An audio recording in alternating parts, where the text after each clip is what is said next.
අඩුම වියදමකින් ඇමරිකාවේ ඉඳගෙන ඩිග්‍රියක් ගන්න ඔහත් ආසද? එහෙනම් මේ වීඩියෝ එකේ කියන්නේ ඒ ගැන.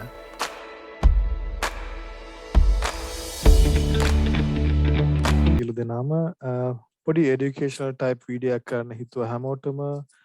මොකද මම යුනිවර්සිටි එකේ වැඩ කරන දවස්වල ගොඩක් ළමයින්ගේ මට මැසේජ් එකක් ආවා කොහොමද අපේ යුනිවර්සිටි එකට ඇප්ලයි කරන්න කියලා.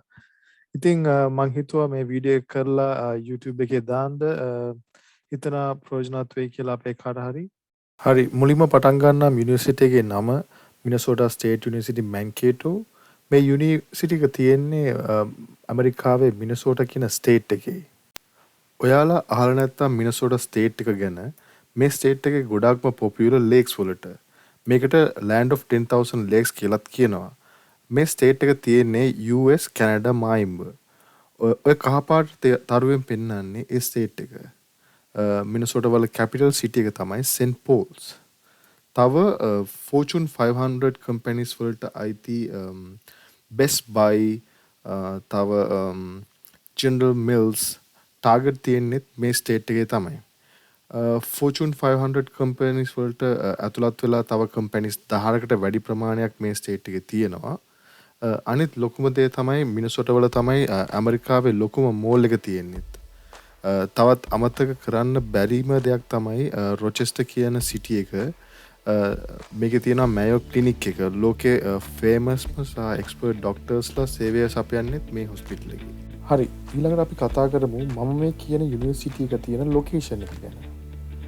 මිනියපොලිස් ඉඳලා මැන්කේටෝ වලට මයිල් 85ක්, එහෙම නැත්නම් කිලෝමීටර් 137ක් විතර දුරකින් තමයි මේ යුනිවර්සිටි එක තියෙන්නේ. ඒ වගේම යුනිවර්සිටි එක පිහිටලා තියෙන සිටි එකේ, එහෙම නැත්නම් මැන්කේටෝ කියන සිටි එකේ ලක්ෂයකට වැඩි ජනගහනයක් ඉන්නවා. දැන් අපි බලමු ඇයි මිනසෝටා ස්ටේට් යුනිවර්සිටි මැන්කේටෝම තෝරගන්න කියන්නේ කියලා.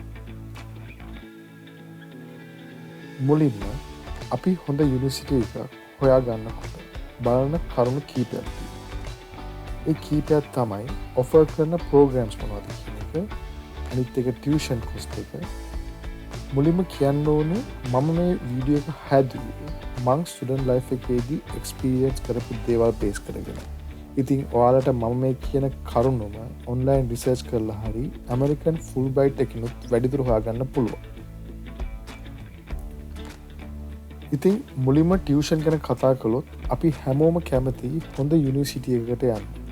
ඉතින් ඒකට එල්ල වෙන පළවෙනිම චැලෙන්ජ් එක තමයි ඔයා කැමති යුනිවර්සිටි එකක් ඒකේ ටියුෂන් ඔයාට අෆෝඩ් කරන්න පුළුවන්ද කියන එක. සාමාන්‍යයෙන් out of state, එහෙම නැත්නම් ඔයා මිනසෝටන් රෙසිඩන්ට් කෙනෙක් නෙමෙයි. එහෙමත් නැත්නම් අපි කියමු ඉන්ටර්නැෂනල් ස්ටුඩන්ට් කෙනෙක්ගේ සෙමෙස්ටර් එකකට යන ටියුෂන් ෆී එක $9,100. හැබැයි ඉන්ටර්නැෂනල් මැවරික් ස්කෝලර්ෂිප් එක ලැබුණොත් ඔයාලට ගෙවන්න තියෙන්නේ සෙමෙස්ටර් එකකට $5,485.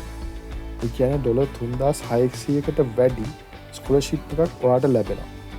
ඔයාගේ පළවෙනි සෙමෙස්ටර් එකේදීම ස්කෝලර්ෂිප් එක ඔටෝමැටිකලි ඇප්ලයි වෙනවා. මේක සෙමෙස්ටර්ස් දෙකක්. ඒ කියන්නේ එක ඇකඩමික් ඉයර් එකක්. හැබැයි ඔයාගේ සෙකන්ඩ් සෙමෙස්ටර් එකේ ඉඳලා මේ ස්කෝලර්ෂිප් එක දිගටම කන්ටිනියු කරගන්න ඔයාට උවමනා වෙනවා. ඔයාගේ GPA එක ඒකට 2.5 වලට වඩා වැඩියෙන් තියෙන්න ඕනේ. ඒ වගේම මිනිමම් ක්‍රෙඩිට් 12ට වැඩියෙන් තියෙන්න ඕනේ. තව වැදගත්ම දේ තමයි 6 experiences අවුරුද්දක් ඇතුළත කම්ප්ලීට් කරලා තියෙනවා. ඒ කියන්නේ උදාහරණයක් විදියට ඔයාට on campus part time job එකක් තියෙනවා නම් ඒක එක එක්ස්පීරියන්ස් එක. මොනවා හරි ඕගනයිසේෂන් එකක ඇක්ටිව් මෙම්බර් කෙනෙක් නම් කෙලින්ම එක්ස්පීරියන්ස් 6ක්. ඕනර්ස් සොසයිටි එකක හරි යුනිවර්සිටි ඇත්ලටික් ටීම් එකක හරි ඉන්නවා නම් එක්ස්පීරියන්ස් 3ක්. මේ මුකුත් එක්ස්පීරියන්ස් ඔයාට ගන්න බැරි වුණොත් වොලන්ටියර් අවර්ස් පැය 30ක් අවුරුද්දක් ඇතුළත කළොත් ඔයාට ඒ ස්කෝලර්ෂිප් එක තව අවුරුද්දකට ඇප්ලයි කරගන්න පුළුවන්. තව මට කියන්න අමතක වුණ දෙයක් තමයි ඔයා. ඒ කියන්නේ ඉන්ටර්නැෂනල් ස්ටුඩන්ට් කෙනෙක්ව කන්සිඩර් වෙන්නේ F1 වීසා කැටගරි එකට. එතකොට ඔයාගේ F1 ස්ටේටස් එක මේන්ටේන් වෙන්න ඔයා මිනිමම් ක්‍රෙඩිට් 12ක් අරගෙන තියෙන්න ඕනේ. මෙතන ටියුෂන් එකේ වාසිය තමයි ඔයා ක්‍රෙඩිට් 12කට හරි ක්‍රෙඩිට් 18කට හරි ගෙවන්න තියෙන්නේ එකම ගාන වෙන එක. මම මෙතනදී එක එක academic terms use කරනවා නම් ඒක වැඩි ලොකුවට stress එකක් විදියට ගන්න එපා. මේ process එකේ ඔයා ඉන්නකොට හිමීට හැම දෙයක්ම තේරුම් යයි. මෙතන මේ total එකට $25,406ක් කියලා දාලා තියෙන්නේ estimate එකක්. ඒක ඉතින් තව අඩු වෙන්නත් පුළුවන් වැඩි වෙන්නත් පුළුවන්. මේ වීඩියෝ එක මම ලොකුවට දිග්ගස්සන්නේ නැහැ. ඔයාලට මොනවා හරි ක්ලියර් නැති තැන් තියෙනවා නම් මම ලින්ක් එක දාලා තියෙනවා description එක යට. ඒක fill කරන්න නැත්නම් comment එකක් දාන්න. ඊළඟට යුනිවර්සිටි එක තෝරගන්න තවත් හේතුවක් තමයි academics වලට undergraduate programs 130කුත් graduate program 85ක් විතර මේ යුනිවර්සිටි එකේ offer කරනවා. ඔයාලට mnsu.edu කියන site එකට ගියොත් මේ යුනිවර්සිටි එකේ page එකට ගිහින් කැමති department එකක් හරි program එකක් හරි search කළොත් ගොඩාක් හොඳ විස්තර ටිකක් හොයාගන්න පුළුවන් වෙවි.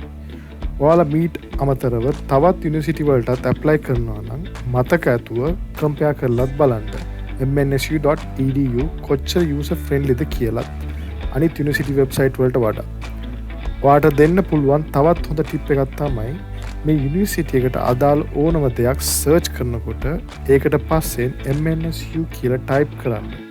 ඔයාට මම කියන යුනිවර්සිටි එකට අදාළ ඉන්ෆර්මේෂන්ස් ගොඩාක් හොයාගන්න පුළුවන්. එක්සැම්පල් එකක් තමයි ටියුෂන් කියලා ටයිප් කරලා MNSU කියලා ටයිප් කරන්න.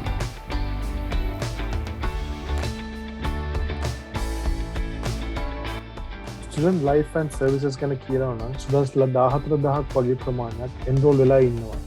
දැනට 1600ක් විතර ස්ටාෆ් එකක් ප්‍රොෆෙසර්ස්ලා ඇතුළුව යුනිවර්සිටි එකේ වැඩ කරනවා. තව ශ්‍රී ලංකන් ඕගනයිසේෂන් එකකුත් තියෙනවා. ක්‍රිකට් ගහන්න කැමති අයට Mankato ක්‍රිකට් ඕගනයිසේෂන් එක තියෙනවා. ඒ වගේ යුනිවර්සිටි එක ඇතුලේ ඕගනයිසේෂන් 200කට වැඩි ප්‍රමාණයක් තියෙනවා ඔයාලට ජොයින් වෙන්න. මේ හැම දෙයක්ම වගේ කැම්පස් ඉවෙන්ට්ස් මොනවා හරි තියෙනවා. guest speakersලා ඉන්නවා නැත්නම් music concert එකක් හරි movie nights workshops නැත්නම් games හරි දවසට තියෙනවා. මේ හැම ඉවෙන්ට් එකක්ම වගේ ස්ටුඩන්ට්ස්ලාට ෆ්‍රී. හරි දැන් බලමු යුනිවර්සිටි එකට ඇප්ලයි කරන්න අවශ්‍ය මේන් ඩොකියුමන්ට්ස් මොනවද කියලා. පළවෙනි ස්ටෙප් එක තමයි ඔයා යුනිවර්සිටි එකට ඇප්ලයි කරද්දී ඇප්ලිකේෂන් එක ඔන්ලයින් ඇප්ලයි කරන්නත් පුළුවන් නැත්නම් යුනිවර්සිටි එකට ඊමේල් කරන්නත් පුළුවන්. හැබැයි මම නම් රෙකමන්ඩ් කරන්නේ ඔන්ලයින් account එකක් හදලා ඇප්ලයි කරන්න. ඒක තමයි හොඳම දේ.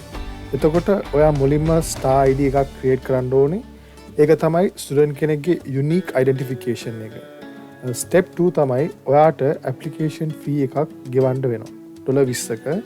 හරි මෙතනදී ඔයාලා මගේ වීඩියෝ එකත් එක්ක හිටිය නිසා මම පොඩි secret එකක් කියන්නම්. ඒක තමයි ඔයාට මේ fee එක waive කරගන්න code එකක් මම දෙන්නම්. ඔයාට තියෙන්නේ description එක යට තියෙන form එකේ link එක click කරලා submit කරද්දී එන message එක තමයි ඔයාගේ code එක. step 3 තමයි ඔයාගේ ස්කූල් හරි ඇමරිකන් කොලේජ් එකක හරි ඔයා ගාව තියෙන academic records ඉංග්‍රීසි වලින් නැත්නම් මුලින්ම ඒ ටික ඉංග්‍රීසි වලට translate කරලා ඒ ටික email කරන්න.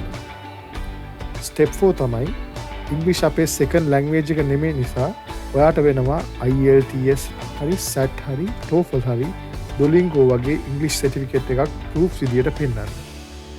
step 5 තමයි ඔයාගේ financial documents bank statements submit කරන්නත් වෙනවා. හරි දැන් මතකයිනේ application එක fill කරා documents එක mail කරා දවස් 5-7ක් ඇතුළත ඔයාලට decision එක ගත්තා. simple. මේක ඔයාලට ලොකු process එකක් වගේ දැනේ. හැබැයි ඒකට තමයි Guidebot Private Limited තියෙන්නේ. ඔයාලට මොනවා හරි ප්‍රශ්නයක් තියෙනවා නම් description එක යට තියෙන form එකේ submit කරන්න. ඔයාලට ආයි කවදාවත් agents-ලාට ලොකු ගණන් ගෙවන්න ඕනේ නැති වෙයි. මාත් ඔයාලා වගේම අමාරුවෙන් මෙතනට ආපු කෙනෙක්. ඉතින් application එක fill කරද්දි මොනවාම හරි ගැටලුවක් තියෙනවා නම් අපිට කියන්න මම help කරන්නම්.